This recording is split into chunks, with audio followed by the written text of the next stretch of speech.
Boy. I don't know what your year is looking like as a gamer in 2025, but I can tell you that as a card battler enthusiast who has also taken a liking to dice battlers, this year has been almost more than I can take.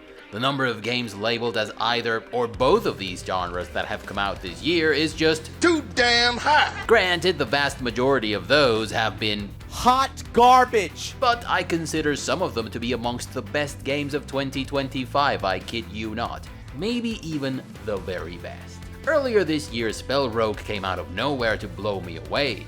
This title had everything I ever wanted from a tactical game, and almost none of the things that usually put you guys off of playing Rogue-lite. Spell Rogue posed a proper challenge to my strategic and tactical capabilities, and it featured insanely addictive gameplay.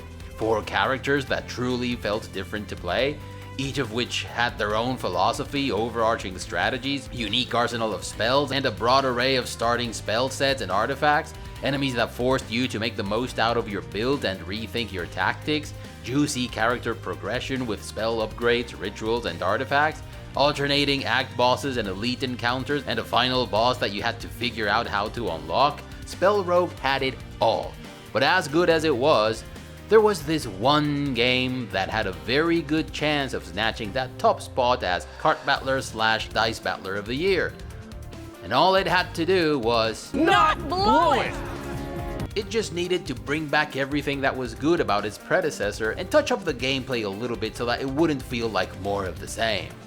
But Alex, more of the same isn't necessarily a zip it, Gigi Hadidin. I'm talking about Monster Train 2, and I'm happy to report that it did a heck of a lot more than not blow it. In fact, I consider it to be the undisputed best card battler of the year, one of the best games, if not the best, of 2025, and more importantly, thoroughly deserving of a Your Gamer Recommends seal of approval. And let's see why. Monster Train 2, like its predecessor, it's a roguelite card battler in which you embark upon runs. Each run has a series of combat encounters, and after each combat encounter you arrive to a resting area, where you can upgrade and modify your deck in various ways. Combat encounters take place in a train of sorts. There are 4 floors, enemies enter the bottom floor and try to make their way to the 4th floor where your pyre is to destroy it. And it is of course up to you to stop them. And when your pyre's health reaches 0, it's game over. In Monster Train 2 there are factions, and this time you have all the original factions you had in Monster Train, and no less than 5 new factions. And those are a lot of factions, let me tell you. Each of these factions has a broad array of unique creatures and spells that have the potential to work in beautiful tandem depending on your strategy. You choose 2 factions at the beginning of the run, a primary faction and a support faction. And the best news is that every faction has an insane number of cross-class synergies that make 1 + 1 = 5. And this translates into a deliciously rewarding tactical experience. And I tell you, Shiny Shoe, the developers of Monster Train and Monster Train 2, don't seem to be running out of ideas. Quite the contrary. Some of the new factions are even better than the ones we already had, and the ones we already had were pretty fucking awesome, I tell you. I think my new favorite faction is the Under Legion, and the synergies that you can work with if you combine these guys with the good old Melting Remnants are just too damn good. But that's just my favorite. The Banished, the Luna Coven, and Lazarus are also awesome. The Pyreborn is perhaps my least favorite faction, but it still has super cool mechanics, and I still think it's better than most characters and factions in other similar games. In the original Monster Train, you had spells and creatures as your primary card types. Monster Train 2 introduces a series of relatively small changes that have a huge impact on the way you play the game. One of them is the equipment card type. This card type is comparable to enchantment in Magic the Gathering. You have creature equipment and room equipment. Creature equipment cards need to be attached to a creature during an encounter, and they last until the creature dies. These cards add all sorts of new effects and skills, and there are many other components in the game that synergize really well with equipment cards. There are effects that trigger every time an equipment card is used, for example. There is also the Graft skill, which many creatures from the Lazarus faction have. These creatures come with a built-in piece of equipment, and when they die, said equipment returns to your hand and you get the chance to use it again on some other creature. In fact, equipment-based builds are very much a thing with the Lazarus faction. Then you have room equipment cards. These cards are applied to an entire floor, and they have effects that affect ally or enemy creatures every time their conditions are met. Creature cards had a bunch of skills in the original Monster Train, and now there are many more, and they aren't just there to bloat the gameplay meaninglessly, they have tactical value. They can be used as the turnstone of your deck's build, and they can work in beautiful synergy with other skills. It's freaking insane. No other card battler comes close to this. Some creature cards now have skills that can be triggered by the player after he or she has summoned them, Magic the Gathering style. And I always thought the original game needed something like this, skills that you could activate and use on ally or enemy units. In the first Monster Train, you could boost your creatures with shield, armor, spikes, regenerate, and lifesteal amongst other things. And now you have new ways to boost them, like various retaliatory effects. Spell cards also go way beyond your typical damage and boosting effects. You can pull enemies to the front or push them to the back, you can root them so that they don't move to the next floor, or daze them so that they lose their turn, or weaken them so that they don't do damage, or force them to an upper or lower floor. There are spells that serve to accelerate certain mechanics or trigger certain conditions, and they are all also very tactical. You already had the Stygian faction in Monster Train, which relied very heavily on magic. Now you also have the Luna Coven, which is also very magic focused, but uses a completely different approach. After every combat encounter, you reach a resting area in which you can upgrade your cards, restore your pyre's health, or try your luck with a random event. There are two mutually exclusive paths that you can follow, and it's always a good idea to look at the upcoming resting areas and their facilities to plan your journey more efficiently. Cards don't have fixed upgrades like they do in some card battlers, or a choice of two like they do in some others. Not that there's anything wrong with that, but Monster Train 2 just does it better. Upgrades are purchasable items that you can attach to your cards, and you have 2 upgrade slots by default, though you can get more depending on a series of conditions. Take this guy for example from the Under Legion faction. When he dies, he spawns no less than 4 fun guys, which pile upon the ones you already have. This mechanic is super fun, by the way. This is already pretty good in and of itself, but if you give this guy the Endless upgrade, you can bring him back to life every turn and repeat the action endlessly. And if you give him the new Reanimate upgrade, he can die several times in a turn before he leaves the room for good, triggering his Extinguish effect every time. Creatures with a Sweep skill damage all enemies every time they attack, so if you give them the upgrade that makes them quick and adds 10 damage to their attack, you can wipe out an entire floor of enemies before they even know what's going on. It's crazy fun, and the possibilities are endless. So your goal is to prevent your pyre from dying, but in the original Monster Train, your pyre could only attack. In Monster Train 2, you can unlock different pyres with different abilities and trade-offs. This pyre, for example, has an ability that you can trigger once per encounter that gives you +3 energy. And when you defeat the Titans for the first time, which are the real final bosses of the game, you unlock a slew of bad boys like this one, the Pyre of Savagery, which gives your units a permanent boost in damage every time they slay an enemy. Like I said, these changes may not feel like much individually, but when you put them together, the result is a game that feels comfortably familiar to those who have played the original game, but also like an exciting, fresh new experience. But wait! There's more! That's right, in the original game you had a series of alternating final bosses, but the real final bad guy, or good guy in this case, came later with the DLC, which was kind of a dick move, because the game felt like it was missing that 4th boss. You know, the real final guy that every card battler or dice battler worth its salt has to have. And it was also a very expensive DLC at the time. This time you have an interesting mechanic. If you activate the Titan Trial challenge for boss fights, you get a symbol at the end of the encounter, and if you collect all 3 symbols, you earn the right to face the Titans, which is a pretty original battle that really milks the possibilities of the game's encounter design. In the original game, you had a standard run, daily challenges, and community challenges, and all those are back of course, but now you have a new game mode, the Dimensional Portal, and it's actually pretty freaking fun. This is a game mode in which you have a series of unlockable pre-designed challenges. You don't get to choose your faction or your pyre, and you usually get an insanely powerful modifier and one that's equally punishing. This is a game mode that you have to unlock, so by the time you get to sink your teeth into it, you are already going to be more than familiar with the game's mechanics. And this is a good thing, because this mode is about using your knowledge of the game's mechanics and the mechanics of each faction to solve an additional problem that gets thrown at you. There are branching paths with a total of 21 challenges for you to overcome, and some of them can be quite head-scratchy. One of the most interesting ones has a Steam achievement even. This challenge is called Entropic Agony. It's a Covenant 5 challenge that has 3 negative mutators. Your units get the Heartless condition, which means they cannot be healed. Your champion enters with Sap 10, which means he can't attack for many turns, and 5 dead weights get added to your starting deck. Dead weights are cards that have no skills and can't be played.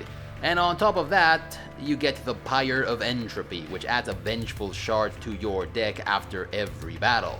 Vengeful Shards are unpurgeable, they cost 1 energy to play, and if you don't play them, your Pyre takes 1 damage. Dead Weights and Vengeful Shards are blight cards, and they bloat your deck and make your life miserable. But in my run, I was lucky enough to choose a random event at a resting area in which this guy appeared. This card is not a part of any clan, and you cannot get it as a reward, only through special events. And I usually don't care much for him, because he has a permanent nasty blight card called Dante's Candle, which costs 1 to play, and does 3 damage to your Pyre if you don't play it. But the guy gets a stack of multi-strike for every blight card in your deck. So basically, in this particular challenge, he single-handedly turns your deck's greatest liability into its greatest strength. I upgraded him with that upgrade that gives you quick and plus 10 damage, and then with plus 14 damage. And at some point he had plus 20 multi-strikes, so you can imagine the mayhem. The moral of this story is that this mode encourages you to find a way to turn your limitations into an advantage and to make the most out of the hand that you've been dealt, no pun intended. Monster Train 2 brings back the funny sound snippets that you had in the first game, and it adds a couple of new ones. You have this little guy saying every time another troop gets added to the mob. You have new music tracks in Monster Train 2, and they are every bit as badass as the ones you had in the original, though my favorite track is still in the original Monster Train. So before we talk about the stuff that I didn't like about this sequel, I'd like to talk about something that was a bit of a mixed bag. So Shiny Shoe decided that it was a good idea to give Monster Train 2 a story. Not a great plan. Now here's a pie chart of the people who asked for a story for Monster Train. The red area represents those who didn't ask for a story to be added to Monster Train. And the yellow area represents those who didn't ask for the story, but in yellow. Monster Train didn't need a story, guys. Nobody asked for this. You were supposed to take a train called the Bone Shaker through the various circles of hell and fend off the angelic goody-doers who sought to stop you. That was it.